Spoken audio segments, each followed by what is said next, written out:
Study IQ IAS, अब तैयारी हुई अफोर्डेबल।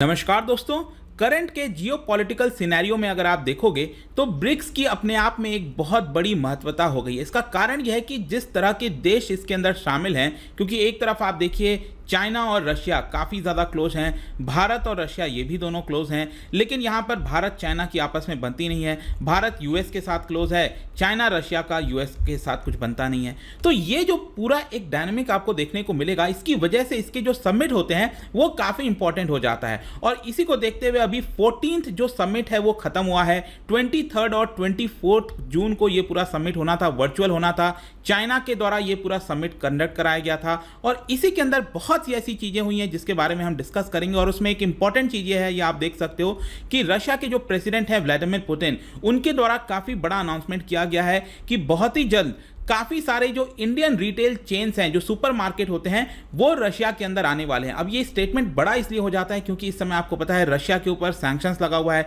तो क्या भारत अगर ये चीज़ करेगा तो उसका परिणाम क्या होगा, ये और भी कई सारे मुद्दे हैं, वो सब कुछ हम देखने की समझने की कोशिश करेंगे। चलिए आगे बढ़ते हैं, लेकिन उसके पहले एक बहुत इंपॉर्टेंट खबर, यूपीएससी की अगर आप तैयारी कर रहे हो तो यहाँ पर जो लाइव फाउंडेशन बैच चलाया गया हमारे द्वारा, जिसके अंदर आपको मैं जो इकोनॉमी का पार्ट है वो भी कुछ हद तक देखूंगा और जितने भी सब्जेक्ट्स हैं वो आपको लाइव पढ़ाए जाएंगे। सबसे इंपॉर्टेंट तो 20 जून से ये पूरा बैच स्टार्ट हो गया है और 25 जून मतलब कल जो है ये बैच के अंदर एडमिशन क्लोज हो जाएगा, क्योंकि लिमिटेड सीट्स लिया जा सकता है। तो यहां पर आप देख सकते हो अंकित लाइव अगर आप कोड इस्तेमाल करते हैं तो जो पूरा कोर्स है 25,000 का वो आपको 18,500 में मिल जाएगा। हमारे ऐप और वेबसाइट पर जाइए और इसके अंदर जितने भी फीचर्स हैं वो आप इसको अवेल कर सकते हो। इसके अलावा अगर आप एमसीक्यूज अटेम्प्ट करना चाहते हैं तो मेरे इंस्टा पेज पर जाइए, वहां पर स्टोरीज में जितने भी एमसीक्यूज हैं उसको आप अटेम्प्ट कर पाएंगे।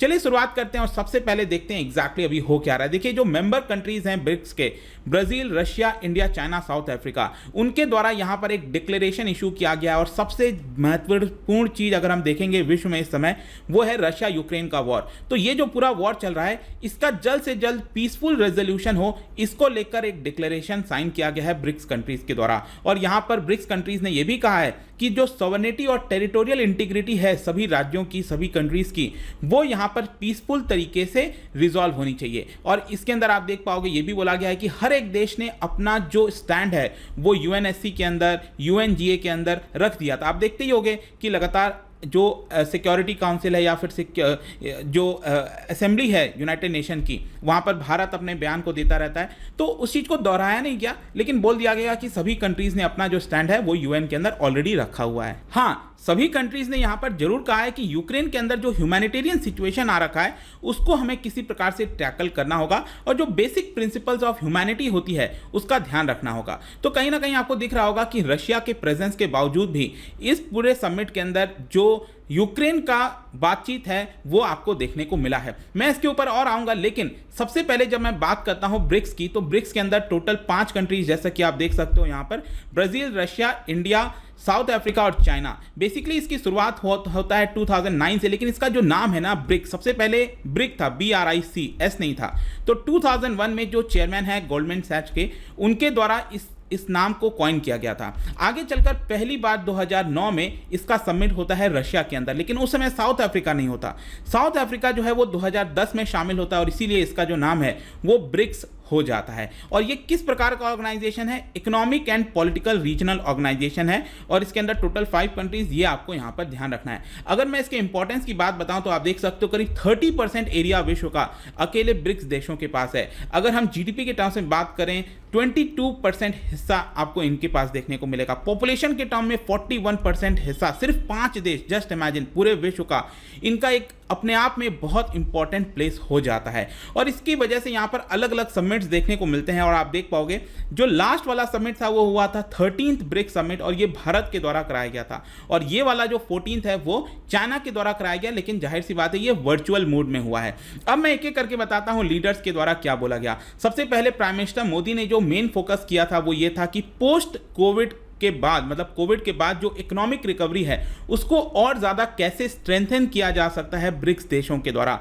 उनका ये कहना था कि जो कॉमन विजन है ब्रिक्स देशों का, इकोनॉमिक गवर्नेंस है, ये हम पूरे ग्लोबल इकोनॉमिक रिकवरी में काफ़ी इंपॉर्टेंट कंट्रीब्यूशन दे सकते हैं। ये जो 5 ब्रिक्स देश हैं उनका काफ़ी इंपॉर्टेंट रोल हो सकता है। और साथ ही साथ उन्होंने न्यू डेवलपमेंट बैंक की बात कही। आपको याद होगा 2014 में जो ब्राज़ील के अंदर फोर्टलेजा जो समिट हुआ था, ये आप देख सकते हो 2014 में फोर्टलेजा समिट हुआ था ब्राजील में। यहां पर अनाउंस किया गया था कि न्यू डेवलपमेंट बैंक बनाया जाएगा और इसमें 5 देश तो ये थे ही, लेकिन अभी अभी रिसेंटली आपने देखा, मैंने वीडियो भी बनाया था कि इसके अंदर यूएई, उरुग्वे और बांग्लादेश, ये 3 देश भी शामिल हो गए हैं। लेकिन आपको ध्यान रखना है ये जो 3 देश हैं वो सिर्फ न्यू डेवलपमेंट बैंक का हिस्सा है, ये ब्रिक्स देशों का हिस्सा नहीं है। तो यहां पर प्राइम मिनिस्टर मोदी यही कह रहे थे कि जिस प्रकार से इसकी मेंबरशिप बढ़ती जा रही है, मतलब कि ऑब्वियस सी बात है ये पॉपुलर होता जा रहा है और यहां पर जो भी स्ट्रक्चरल चेंजेस करने हैं वो हमें और देखना चाहिए ताकि इस इंस्टीट्यूशंस का इन्फ्लुएंस विश्व में और ज़्यादा बढ़ाया जा सके। तो एक न्यूट्रल टाइप का एक जो नॉर्मल स्टैंड होता है वो प्राइम मिनिस्टर मोदी ने अपने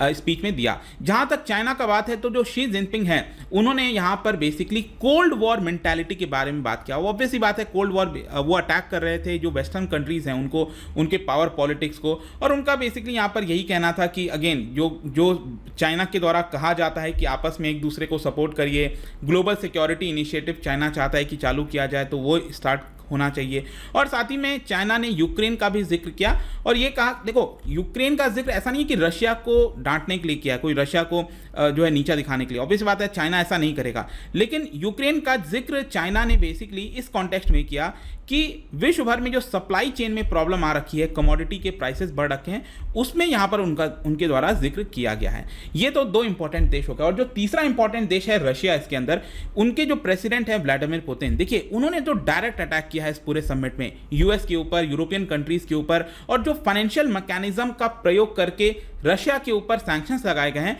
वो पूरा ब्लेम यहां पर पुतिन ने यूएस और यूरोपियन कंट्रीज के ऊपर लगाया है, जिसकी वजह से इकोनॉमिक क्राइसिस आ सकती है।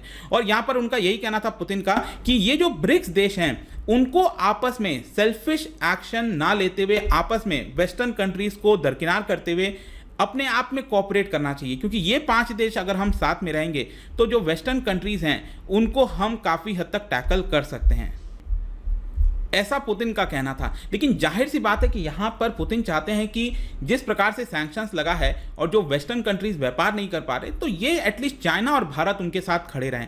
और इसीलिए आप देखोगे तो यहाँ पर एक बहुत बड़ा स्टेटमेंट दिया गया कि जो इंडियन रिटेल स्टोर चेन्स हैं वो बहुत ही जल्द बड़े पैमाने पर रशिया के अंदर आने वाले हैं। यहाँ पर उनका कहना था कि जो रशियन बिजनेस सर्कल्स के अंदर बाकी देशों के साथ बातचीत चल रही है, नेगोशिएशन चल रहा है इंडिया के साथ, और चाइना के साथ भी नेगोशिएशन चल रहा है कि जो चाइनीज कार का प्रेजेंस है रशिया के अंदर वो कैसे बढ़ाया जाए, उनके मशीनरी मार्केट को कैसे बढ़ाया जाए, ये सब चीजों के बारे में यहां पर पुतिन ने बात की। लेकिन उन्होंने ये जिक्र नहीं किया कि कौन सा इंडियन रिटेल चेन जो सुपर मार्केट है वो रशिया में जाएगा, वो डिस्क्लोज नहीं किया। अब देखना होगा क्या होता है क्या नहीं होता है, लेकिन आप देख ही रहे होगे कि जब से सैंक्शंस लगा है रशिया के ऊपर, भारत और रशिया का ट्रेड काफी बढ़ता जा रहा है। आप इसी से समझ सकते हैं कि सबसे ज्यादा ऑयल हम कहां से मंगाते हैं, इराक से मंगाते हैं, तो इराक तो सबसे ऊपर है, लेकिन दूसरे नंबर पर सऊदी अरब हुआ करता था। क्या आपको पता है कि सऊदी अरब पीछे हो गया है, दूसरे नंबर पर अब डायरेक्टली रशिया आ गया है। मतलब कि रशिया से हम ऑयल लगभग 1% भी नहीं खरीदते थे अपने रिक्वायरमेंट का, और आज की डेट में बड़े पैमाने पर रशिया से हम ऑयल खरीदने लग गए हैं।